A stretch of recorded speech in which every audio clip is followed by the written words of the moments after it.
Haters, we are going to do a review and breakdown of Daredevil Born Again episodes 1 and 2, starting now.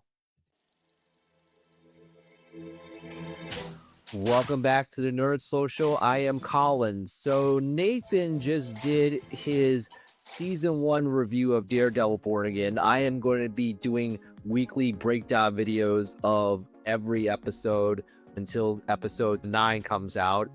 So the synopsis is: in Marvel Television's Daredevil Born Again, Matt Murdock, played by Charlie Cox, a blind lawyer with heightened abilities, is fighting for justice through his bustling law firm, while former mob boss Wilson Fisk, played by Vincent D'Onofrio, pursues his own political endeavors in New York. When their past identities begin to emerge, both men find themselves on an inevitable collision course. So this is actually a continuation of the Marvel Netflix series. I know that it lasted 3 seasons, and also it had several spin-offs with Jessica Jones, Iron Fist, as well as Luke Cage. I watched all of them. I enjoyed all of them, but I think definitely Daredevil season 1 from Netflix and also season 3 were probably the best Marvel content that was out there during that time. It was really, really good. Does this match up? I am still on the fence about whether or not it matches up. I probably would need to watch more episodes to figure out that is the case, but it's definitely a good start. So episode 1 is written by Dario Scardapane and directed by Aaron Moorhead and Justin Benson. Spoiler-free logline is: Matt Murdock gives up the mask. Wilson Fisk has his sights set to new heights. Episode 2 is written by Matt Corman and Chris Ord and is directed by Michael Cuesta. Spoiler-free logline is: Matt Murdock gets a new client who's more than he claims to be. Fisk learns the power of optics. My spoiler-free thoughts about episodes 1 and 2 is that there are a lot of shocking surprises in episode 1. There's also a lot of blood and violence. It matches the Netflix level of violence. That's a very new thing for Disney to do. I know that they've had Deadpool Wolverine on Disney Plus, as well as Logan, which is ultra violent, so it's new in some ways. There's some continued storylines from the previous Disney Plus series that I will mention in the breakdown. There's also a great dichotomy that happens between Matt and also with Fisk all throughout the first 2 episodes, which is really appealing and compelling to the audience. And there's also definitely memorable moments from episode 1 that is seared in my head right now. As for episode 2, the introduction of a new character is very compelling. I would probably equate it to Punisher back in Daredevil season 2. Definitely some familiar themes with the Fisk mayoral administration to the current presidential administration. And I'm also very surprised that the episode spent a lot of time with politicking and going to events. As a person that was in politics in the past and dealing with political campaigns, it's pretty much what I dealt with when I was in that realm way back in the day. There's also some parallels to The Sopranos, which I will get to in the breakdown as well. And the emergence of a mayoral advisor that's very similar to Fisk's right-hand man from the Netflix series. And I thought that Fisk's right-hand man from the Netflix series was probably the best sidekick that Marvel has shown in years. He was menacing. He was really just a very memorable character. And unfortunately, he met his demise in that series, but definitely was thrilling overall. In terms of rating, I would give episode 1 a 10 out of 10. It is definitely must-see television. And if you're not on board with this, you better get on board quickly, because I think that the quality of the show is definitely upped than, say, previous Disney Plus shows. If you liked Agatha all along, it was definitely pretty good for what it was, but this really ups the ante quite a bit, and it really shows. You heard rumors about how they had to reshoot it and basically make it a continuation of the Netflix series. They made the right choice here. As for episode 2, I would give it a rating of 9 out of 10, which is a movie marathon. I think that is not as impactful as the first episode, but it's still very worthy on its own with the introduction of a new character and also the continued storylines that was coming from episode 1. So those are my spoiler-free thoughts. If you like what we have to say about Daredevil Born Again and other content we put out there, please like, share, and subscribe for more. We really appreciate your support, and we are growing on all of our social media platforms. So without further ado, spoilers ahead for Daredevil Born Again, episodes 1 and 2. Okay.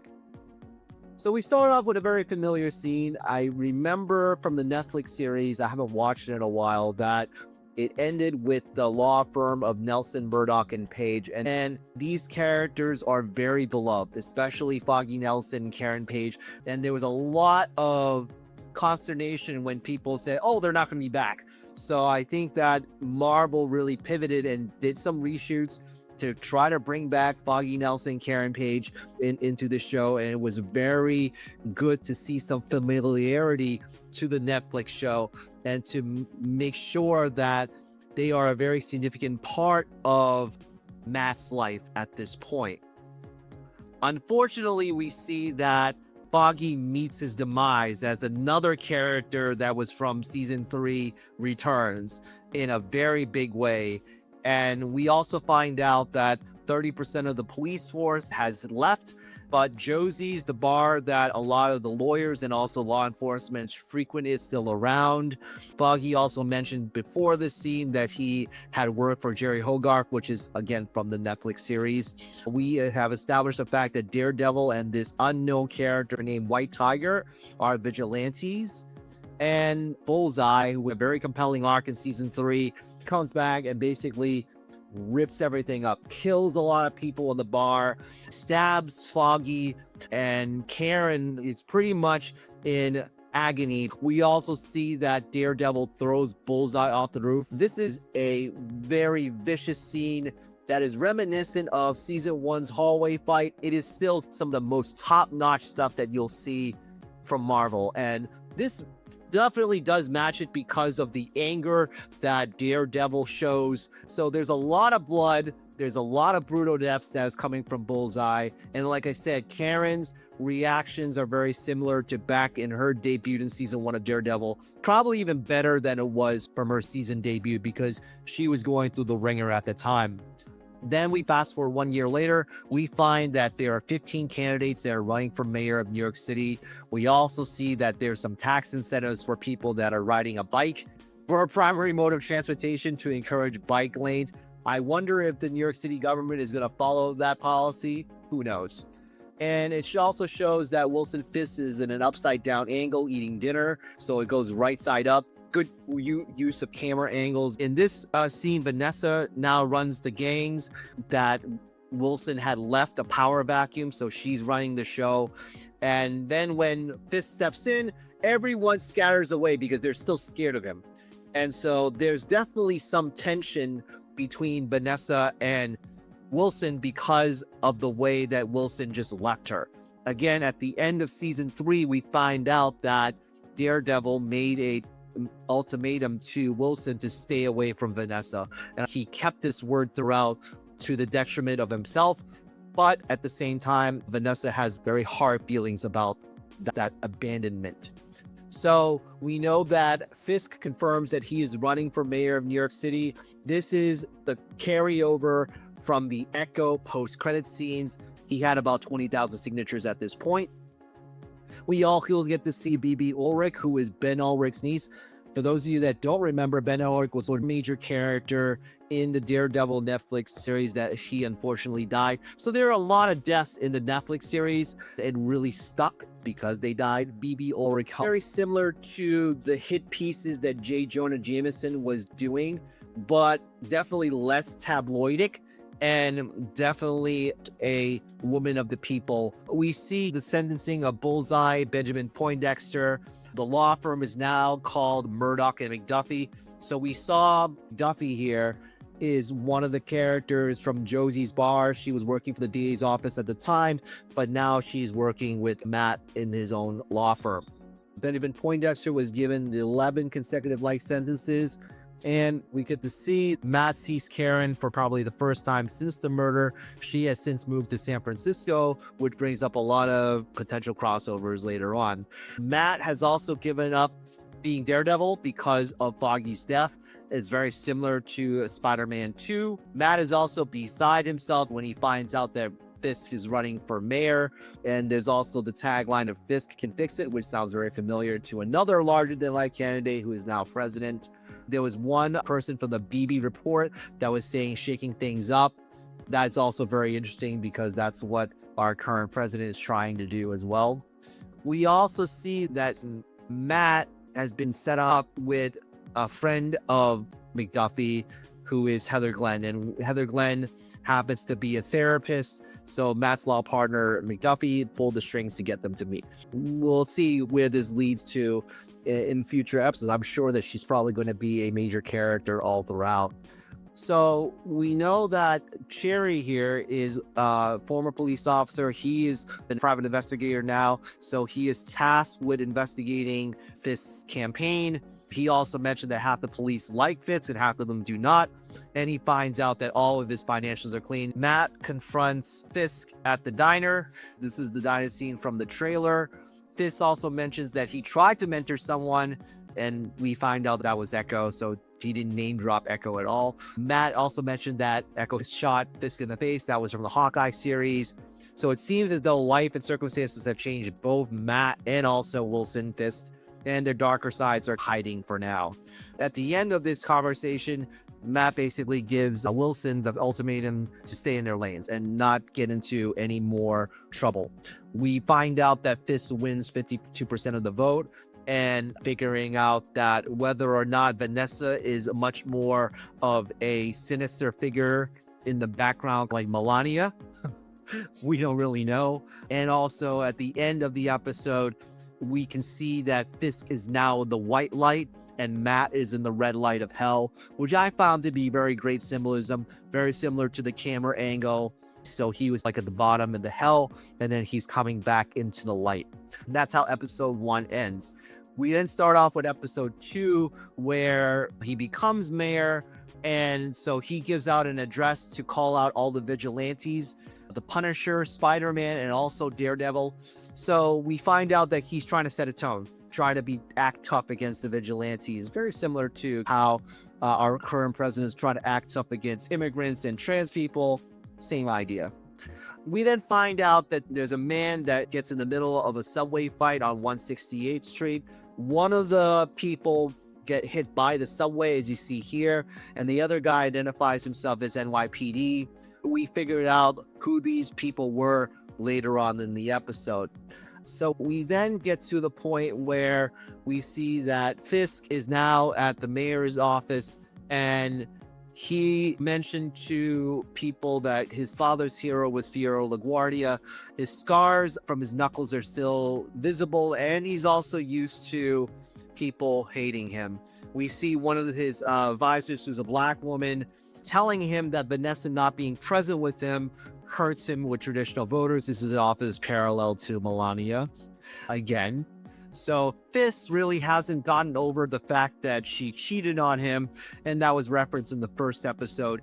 Hopefully we get to see more of this in upcoming episodes and figuring out what's going on with all that. The man that was from the subway incident was arrested by the NYPD officer. He appears to be getting beaten up at the police station. Matt overhears it, decides to take it upon himself and represent this man, whose name is Hector Ayala. He is aka the White Tiger, which was mentioned in episode 1. There's a lot of this dynamic about the first 100 days settling in or risk being a big target on your back. And so there's also the very good dichotomy between the seasoned advisor, who is the black woman.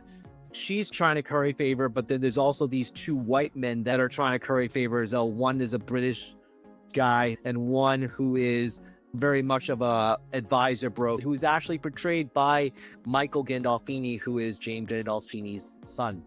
This is who I was talking about. Michael Gandolfini is here. And so he makes a deal with BB Ulrich so that BB can have access to the mayor, so that the mayor can get an appeal of the under 30 demographic. So the mayor meets with the commissioner after the funeral. Commissioner doesn't really like him very much, calls him a whiny kid who wants people to like him and to rewrite his legacy, which sounds very familiar to another guy that's in the White House right now. We then see that Matt wins a ruling from the judge to suppress the fact that Hector is the white tiger. And so this is a very interesting part in the case where he's trying to prove that Hector is innocent, but the cops are out for blood because they think that he's a cop killer. We see pretty clearly that he was not pushed by Hector. Hector, unfortunately, was at the wrong place at the wrong time. The other guy who got hit by the subway turns out to be the police officer's partner. Unfortunately, he met a tragic death. We find out that Wilson and Vanessa are in therapy, talking about their marital problems, which is born from the fact that Vanessa cheated on Wilson during the time that he was away. And we find out that the therapist is Heather Glenn, who is starting a budding relationship with Matt. Wilson said that I'm here because I don't want to lose my wife. Toward the end of episode 2, we find that Matt tracks down one of the police officers who was in the subway fight. His name is Officer Powell. He then figures out that he found the witness through Cherry. His name was Nicky Torres, the witness that was in the fight with the 2 police officers before Hector intervened. And the police officer actually has a Punisher tattoo, and we don't know what the meaning of that is just yet. Hopefully we get to see more of that later on. So this is at Nicky Torres' apartment, and the 2 police officers start beating Matt down, and Matt is bloodied, so that triggers him into knocking both of them out, breaking one of their arms, and we don't know whether or not both of them are dead. They look dead, but we don't know whether or not they're dead. That's how episode 2 ended. Again, lots of violence. The violence is pretty justified in terms of how Matt reacts to it. I think that there's some rhyme and reason to it. It's not just senseless. And I think that's something very important for audiences to know, that there is a method to the madness of the violence. So those are my overall thoughts of Daredevil Born Again episodes 1 and 2. Tell us what you think about these 2 episodes by commenting down below. Like, share, and subscribe for more content like this. And we will see you in the next video. All right. Take care, everybody.